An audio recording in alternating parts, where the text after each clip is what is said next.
Hi hello, ನಾನು ನಿಮ್ಮ ಹರ್ಷಿತಾ ಚೇತನ್. ಎಲ್ಲ ಹೇಗಿದ್ದೀರಾ? ಐ ಹೋಪ್ ಎಲ್ಲ ಚೆನ್ನಾಗಿದ್ದೀರಾ ಅಂದ್ಕೊಳ್ತೀನಿ. ಇವತ್ತು ಮಧ್ಯಾಹ್ನದಿಂದ ಲಾಗ್ ಶುರು ಮಾಡ್ತಾ ಇದ್ದೀನಿ. ಇವತ್ತು ನಾವು ಹಾಸನ್ಗೆ ಹೋಗ್ತಾ ಇದ್ದೀವಿ. ನಾನು ಲೋಚನ್ ಬಸ್ಗೆ ಹೋಗ್ತಾ ಇದ್ದೀವಿ. ಚೇತು ಸಂಜೆ ಬರ್ತಾರೆ, ಕಾಲೇಜ್ ಇದೆ, ಡ್ಯೂಟಿ ಮುಗಿಸ್ಕೊಂಡು ಅವ್ರು ಸಂಜೆ ಬರ್ತಾರೆ. ನಾನು ಲೋಚನ್ ಇವತ್ತು ಮಧ್ಯಾಹ್ನ ಸ್ಕೂಲ್ ಅಲ್ವಾ ಮುಗಿಸ್ಕೊಂಡು ಹೊರಟ್ವಿ ಬಸ್ಗೆ ಬೇಗ ಹೋಗೋಣ ಅಂತ. ಯಾಕಂದರೆ ಚೇತು ಅವ್ರ ಅಕ್ಕನ ಮನೆ ಗೃಹ ಪ್ರವೇಶ ಆಯಿತು, ಅದ್ರದ್ದು ಬಟ್ಟೆ ಶಾಪಿಂಗ್ ಇತ್ತು. ಹಾಗಾಗಿ ಹೋದ್ವಿ ನಾವು ಶಾಪಿಂಗ್ ಮಾಡ್ಕೊಳ್ಳೋಣ ಅಂತ. ಚೇತು ಸಂಜೆ ಕೂಡ ಕಾಲೇಜಿಂದ ಬಂದು ಸ್ನ್ಯಾಕ್ಸ್ನೆಲ್ಲ ತಿನ್ಕೊಂಡು ನಾವು ಬಟ್ಟೆ ಶಾಪಿಂಗ್ ಬಂದ್ವಿ. ನಮ್ಮದು ಸ್ಯಾರೀಸ್ ಎಲ್ಲ ತೊಗೊಂಡಾಯಿತು. ಬಟ್ ಚೇತು ಅವ್ರ ಅಪ್ಪ ನಮ್ಮ ಮಾವನಿಗೆ ಬಟ್ಟೆ ತೊಗೋಬೇಕಿತ್ತು. ಸೊ ಅದನ್ನು ತೊಗೊಳ್ಳೋಣ ಅಂತ ಬಂದ್ವಿ. ಶರ್ಟ್ ಪೀಸ್ ಮತ್ತು ಪ್ಯಾಂಟ್ ಪೀಸ್ ತೊಗೊಂಡ್ವಿ. ಅವರು ರೆಡಿಮೇಡ್ ಡ್ರೆಸ್ ಎಲ್ಲ ಹಾಕಲ್ಲ, ಸೊ ಹಾಗಾಗಿ ಇದನ್ನು ತೊಗೊಳ್ಳೋಣ ಅಂತ ಬಂದ್ವಿ. ಅವ್ರ ಮಗಳೇ ಕೊಡಿಸ್ತಾ ಇದ್ದಾರೆ ಅವ್ರಿಗೋಸ್ಕರ. ಸೊ ಅದನ್ನು ಕಲರ್ ಎಲ್ಲ ಸೆಲೆಕ್ಷನ್ ಮಾಡಿದ್ರು ಅಕ್ಕ ತಮ್ಮ. ಆಮೇಲೆ ರಾತ್ರಿ ಇನ್ನು ವಿಡಿಯೋ ಮಾಡೋಕ್ಕಾಗಲಿಲ್ಲ, ಶಾಪಿಂಗ್ ಬ್ಯುಸಿಲಿ. ಬೆಳಗ್ಗೆ ಎದ್ದ ತಕ್ಷಣ ಅಪ್ಪ ಮಗನ ಆಟ ಶುರು ಮಾಡಿದ್ರು. ಬಾಲ್ ಸಿಕ್ಕಿತ್ತು, ಸೊ ಇಬ್ಬರು ಆಟ ಆಡ್ತಾ ಕೂತಿದ್ರು. ಅದನ್ನು ವಿಡಿಯೋ ಮಾಡಿಕೊಂಡೆ, ಒಂದು ಕ್ಲಿಪ್ಪಿಂಗ್ಸ್ ಇರಲಿ ಅಂತ. ಬೆಳಗ್ಗೆನೇ ಆಟ ಆಡ್ತಾಯಿದ್ರು. ಆದರೆ ಪರಿಸ್ಥಿತಿ ಶಿಶಿರು ನಮ್ಮ ಅತ್ತಿಗೆ ಮಕ್ಕಳು, ಬಟ್ ಅವ್ರು ಇನ್ನೂ ಎದ್ದಿರಲಿಲ್ಲ. ಹಾಗಾಗಿ ಅವ್ರ ಅಪ್ಪನ್ನೇ ಕರ್ಕೊಂಡ್ಬಿಟ್ಟು ಕೂತಿದ್ದ ಆಟ ಆಡೋಕ್ಕೆ ಅಂತ. ಅದರಲ್ಲಿ ಅವ್ರ ಅಕ್ಕ ಕೂಡ ಬಂದರು, ಮಧ್ಯ ಮಾತಾಡ್ತಾಯಿದ್ರು, ಚೈತ್ರಕ್ಕ ಅಂತ. ಬಟ್ ನಾನು ಅಕ್ಕ ಅಂತಲೇ ಕರಿತೀನಿ ಅವ್ರನ್ನ. ಚೇತು ಹೇಗೆ ಎಲ್ಲರನ್ನ ಹೇಗೆ ಕರೀತಾರೋ ಹಾಗೆ ನಾನು ಕೂಡ ಅಕ್ಕ ಅಂತ ಕರಿತೀನಿ. ಆಮೇಲೆ ಮಕ್ಳದ್ದು ಶಾಪಿಂಗ್ ಬಾಕಿ ಇತ್ತು, ಸೊ ಅವ್ರನ್ನ ಕರ್ಕೊಂಡು ಬೆಳಗ್ಗೆ ಹೊರಟ್ವಿ ಶಾಪಿಂಗ್ ಹೋಗೋಣ ಅಂತ. ಹಾಗಾಗಿ ಇದು ರಾಮ್ರಾಜಿಂದು ಶರ್ಟ್ ಮತ್ತು ಪಂಚೆ ತೊಗೋಬೇಕಿತ್ತು ಇವರಿಗೆ. ಸೊ ಅದು ತೊಗೊಳ್ಳೋಣ ಅಂತ ಶಾಪಿಂಗ್ ಬಂದ್ವಿ ಅದ್ರ ಅಂಗಡಿಗೆ, ಹಾಸನಲ್ಲಯ್ಯ. ಸೊ ತೊಗೊಳ್ಳೋಣ ಅಂತ ನಿನ್ನೆ ರಾತ್ರಿ ಕೂಡ ಬಂದಿದ್ವಿ ತೊಗೊಳಕ್ಕೆ. ಮತ್ತು ಬೆಳಗ್ಗೆನೂ ಬಂದ್ವಿ ನಾವು ಮಕ್ಳಿಗೆ ತೊಗೊಳ್ಳೋಣ ಅಂತ. ಹಾಗಾಗಿ ಅದ್ರದ್ದು ವೀಡಿಯೋಸ್ ಮಾಡ್ಕೊತಾ ಇದ್ದೆ. ಮೇಲ್ಗಡೆ ತೊಗೋಬೇಕಿತ್ತು ಇವರಿಗೆ. ಹಾಗಾಗಿ ಎಲ್ಲರೂ ಮೇಲ್ಗಡೆ ಅಂದರೆ ಇನ್ನು ಹೊರಗೆ ಕ್ಲೀನ್ ಮಾಡ್ತಿದ್ರಲ್ಲ, ಹಾಗಾಗಿ ಸಡನ್ನಾಗಿ ಒಳಗಡೆ ಹೋಗಿದ್ವಿ. ಆಮೇಲೆ ಸ್ಲಿಪ್ಪರೆಲ್ಲ ಬಿಚ್ಚೋಣ ಅಂತ ಆಚೆ ಬಂದು ಸ್ಲಿಪ್ಪರ್ ಬಿಚ್ಚಿ ಹೊರಟ್ವಿ ಮೇಲ್ಗಡೆ ನೋಡೋಣ ಅಂತ. ಇವರಿಬ್ಬರಿಗೂ ನೋಡಬೇಕಿತ್ತಲ್ಲ, ಹಾಗಾಗಿ ಈಗೊಂದ್ಸರಿ ಹೋಗಿ ಮತ್ತೆ ಒಂದ್ಸರಿನೂ ನಾವು ಬಂದ್ವಿ ಚೇತುಗೊಂದ್ಸರಿ ತಗೊಳ್ಳೋಣ ಅಂತ. ಸೊ ಇಲ್ಲಿ ಬಂದು ಮಕ್ಳಿಗೆ ಸೆಲೆಕ್ಟ್ ಮಾಡ್ತಾ ಇದ್ವಿ, ತೋರಿಸ್ತಾ ಇದ್ರು ಅವ್ರ ಪಾಪ ಯಾವ ಕಲರ್ ಸೂಟ್ ಆಗುತ್ತೆ, ಯಾವ ಥರದ್ದು ನೋಡೋಣ ಅಂತ ನೋಡ್ತಾ ಇದ್ವಿ. ಅಷ್ಟರಲ್ಲಿ ಒಂದು ದೊಡ್ಡವನಿಗೆ ಫಸ್ಟ್ ನೋಡಿದ್ವಿ. ನಾನು ಆ ಗ್ಯಾಪಲ್ಲಿ ಈ ಕಡೆ ಸೈಡೆಲ್ಲ ವೀಡಿಯೋಸ್ ಮಾಡಿಕೊಂಡೆ. ಅಂಗಡಿದೆಲ್ಲ ಚೆನ್ನಾಗಿ ಕಾಣಿಸ್ತಾ ಇತ್ತು, ಹಾಗಾಗಿ ವೀಡಿಯೋಸ್ ಮಾಡ್ಕೊಂಡು ಬರೋದ್ರೊಳಗಡೆ ಇವ್ರಿಗೆ ಶರ್ಟೆಲ್ಲ ಸೆಲೆಕ್ಷನ್ ಆಯಿತು. ನೋಡ್ತಾ ಇದ್ದ ಹಾಕ್ಕೊಂಡು ಹೇಗೆ ಕಾಣಿಸ್ತಾ ಇದೆ ಅಂತ. ಬಟ್ ಸ್ವಲ್ಪ ಟೈಟ್ ಆಗ್ತಾ ಇತ್ತು ಇವನಿಗಿದು. ನನಗೆ ನೆಕ್ಸ್ಟ್ ಯೂಸ್ ಮಾಡೋಕ್ಕೆ ಕಷ್ಟ ಆಗುತ್ತೆ ಕಣತ್ತೆ ಅಂತ ಹೇಳ್ದ ಅವನು.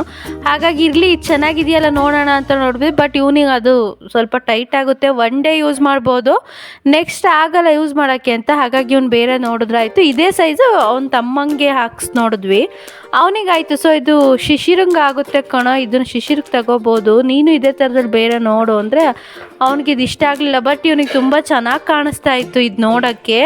ಎಷ್ಟು ಚೆನ್ನಾಗಿದೆ ತಗೊಳ್ಳೋ ಅಂದರೆ ಅತ್ತೆ ಒನ್ ಡೇಗೆ ಹಾಕ್ಬೋದು, ಬಟ್ ನೆಕ್ಸ್ಟ್ ಯೂಸ್ ಮಾಡೋಕ್ಕಾಗಲ್ಲ ಅಂದ. ಅದಕ್ಕೋಸ್ಕರ ಸರಿ ಓಕೆ ಬಿಡು, ಟೈಟ್ ಆಗುತ್ತಲ್ವ, ಇದು ಶಿಶಿರ್ಗೆ ತಗೊಳ್ಳೋಣ, ಶಿಶಿರ್ ಹಾಕಿ ನೋಡಲಿ ಒಂದು ಸರಿ, ಅವನಿಗೂ ಇದೇ ಸೈಜ್ ಆಗುತ್ತೆ ಅನಿಸುತ್ತೆ ಅಂತ ಹೇಳಿ ಸೊ ಶಿಶಿರ್ಗೆ ತೊಗೊಳಕ್ಕಾಗುತ್ತೆ ಅಂತ ಹೇಳಿದ್ವಿ. ಆಮೇಲೆ ಹೋಗಿ ಶಿಶಿರು ಕೂಡ ಎಕ್ಸ್ಚೇಂಜ್ ಮಾಡ್ಕೊಂಬಂತು. ಅದಕ್ಕೆ ಸ್ವಲ್ಪ ಪಂಚೆ ಉದ್ದ ಆಗ್ತಿತ್ತು, ಬಟ್ ಸರಿ ಮಾಡಿ ಹಾಕ್ದಾಗ. ಬಟ್ ಇವನಿಗೆ ತುಂಬ ಚೆನ್ನಾಗಿ ಕಾಣಿಸ್ತಾ ಇತ್ತು ಶಿಶಿರಿಗೆ. ಇದು ಚೆನ್ನಾಗಿದೆ ಕಣೋ, ನಿನಗೆ ಇಷ್ಟ ಆಯ್ತು ಅಂದರೆ ಹ್ಞೂ ನನಗಿದೇ ಇರಲಿ ಅಂತ ಹೇಳ್ದ. ಸೊ ಇವ್ನು ತೊಗೊಂಡ. ಬಟ್ ಪರಿಸ್ಥಿತಿ ಇದೇ ಥರ ತೊಗೊಂಡ್ರೆ ಚೆನ್ನಾಗಿ ಕಾಣಿಸ್ತಿತ್ತು, ಬಟ್ ಅವ್ನಿಗೆ ಇಷ್ಟ ಇರಲಿಲ್ಲ. ಹಂಗಾಗಿ ಅವನು ಬೇರೆ ಶರ್ಟ್ಗಳನ್ನ ಸೆಲೆಕ್ಟ್ ಮಾಡ್ಕೋತಾ ಇದ್ದ, ಯಾವ್ದು ಚೆನ್ನಾಗಿದೆ ಅಂತ ನೋಡ್ತಾ ಇದ್ದ. ಅಂದರೆ ಶರ್ಟ ಬೇರೆ ಪಂಚನೆ ಬೇರೆ ತೊಗೋತೀನಿ, ನಾನು ಫುಲ್ ತೊಗೋತೀನಿ ಅಂತ ಅಂದ. ಹಾಗಾಗಿ ಶರ್ಟೆಲ್ಲ ಬೇರೆವೆಲ್ಲ ತೆಗಿಸ್ತಾ ಇದ್ವಿ, ನೋಡೋಣ ಯಾವ್ದು ಚೆನ್ನಾಗಿರುತ್ತೆ ಅಂತ. ಅವನೇ ಸೆಲೆಕ್ಟ್ ಮಾಡ್ಕೊಂಡ. ಮಕ್ಕಳು ಸ್ವಲ್ಪ ದೊಡ್ಡವಾದ್ಮೇಲೆ ಸೆಲೆಕ್ಷನ್ ಅವ್ರದ್ದೇ ಇರುತ್ತಲ್ವ. ಸೊ ಹಾಗಾಗಿ ಇದು ಚೆನ್ನಾಗಿದೆ ಶರ್ಟು, ಇದನ್ನ ನಾನು ತೊಗೋತೀನಿ ಅಂತ ಹೇಳಿದೆ. ಸರಿ ಹೋಗು ಅಂತ ಹೇಳಿದ ತಕ್ಷಣ ಸರಿ ಆಯಿತು ನೋಡ್ಕೊಂಬರ್ತೀನಿ. ಬಟ್ ಅದಕ್ಕೆ ಪಂಚೆ ಬೇಕಿತ್ತಲ್ಲ, ಅದನ್ನ ನೋಡ್ತಾ ಇದ್ವಿ, ಚೆಕ್ ಮಾಡೋನ್ವಲ್ಲ. ಅದಕ್ಕೆ ಸೊ ಅವರ ಶರ್ಟ್ ಎಲ್ಲ ಓಪನ್ ಮಾಡಿ ಕೊಟ್ಟರು. ಓಪನ್ ಮಾಡಿ ಅದನ್ನು ಹಾಕೋಬಾ, ಆಮೇಲೆ ಪಂಚೆ ಸೆಲೆಕ್ಟ್ ಮಾಡೋಕ್ಕಾಗುತ್ತೆ ಅಂದ್ಕೊಂಡು ಹಾಕ್ಕೊಂಡು ಬಂದು ತೋರಿಸ್ದೆ, ಚೆನ್ನಾಗಿ ಕಾಣಿಸ್ತಿತ್ತು. ಆಮೇಲೆ ಬೇರೆ ಪಂಚೆ ತೊಗೊಂಡ್ವಿ ಇದಕ್ಕೆ ಮ್ಯಾಚ್ ಮಾಡೋಕ್ಕೆ, ಇದು ಚೆನ್ನಾಗಿತ್ತು. ಸೊ ಇದನ್ನು ಹಿಡ್ಕೊಂಡು ನೋಡು, ಫೋಟೋ ತೊಗೊಳ್ಳೋಣ, ಅಮ್ಮಂಗೆ ಕಳ್ಸೋಣ ಅಂತ. ಆಮೇಲೆ ಇದನ್ನು ಇವೆರಡು ಚೆನ್ನಾಗಿರೋದ್ರಿಂದ ತೊಗೊಂಡು ಬಿಲ್ ಮಾಡಿಸಿದ್ವಿ. ಬಿಲ್ ಮಾಡಿಸಿ ಮತ್ತೆ ಮನೆಗೆ ಹೊರಡೋಣ ಅಂತ ಹೊರಡ್ತಾ ಇದ್ವಿ. ಬಿಲ್ ಮಾಡಿಸ್ಕೊಂಡು ಫೈನಲ್ ಮಾಡ್ಕೊಂಡು ತೊಗೊಂಡು ಹೊರಟ್ವಿ.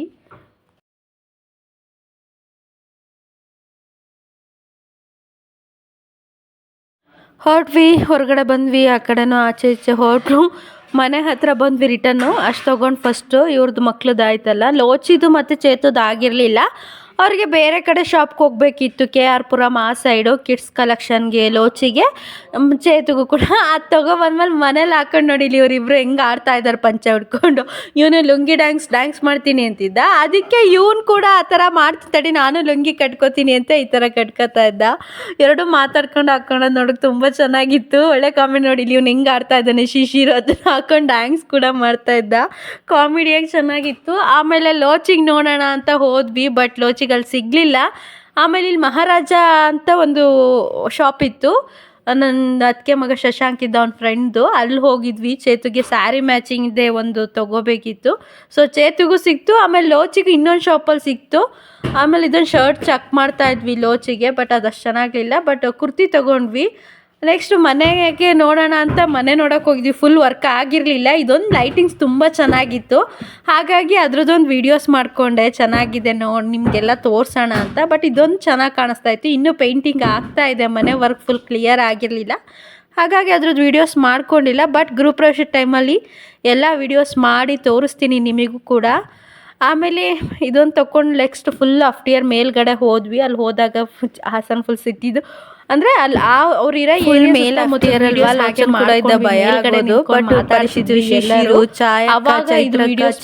ನಾನು ಎಲ್ಲ ಇದ್ವಲ್ಲ, ಸೊ ಆರಾಮಾಗಿ ಅಲ್ಲಿ ನಿಂತ್ಕೊಂಡು ಮಾತಾಡಿಕೊಂಡು ಕೆಳಗಡೆ ಬರೋಣ ಅಂದ್ಕೊಂಡ್ವಿ. ಆಮೇಲೆ ಅಲ್ಲೆಲ್ಲ ಅಲ್ಲೇ ಫುಲ್ ನೋಡಿ ಒಂದು ಎಸ್ಟಿಮೇಟ್ ಆಗ್ತಾಯಿದ್ರು ಗೃಹಪ್ರವೇಶಕ್ಕೆ ಎಲ್ಲಿ ಶಾಮಿಯಾನ ಹಾಕಬೇಕು, ಎಲ್ಲಿ ಊಟ ಕೊಡೋದು ಏನು ಅಂತೆಲ್ಲ ಮಾತಾಡ್ತಾಯಿದ್ರು.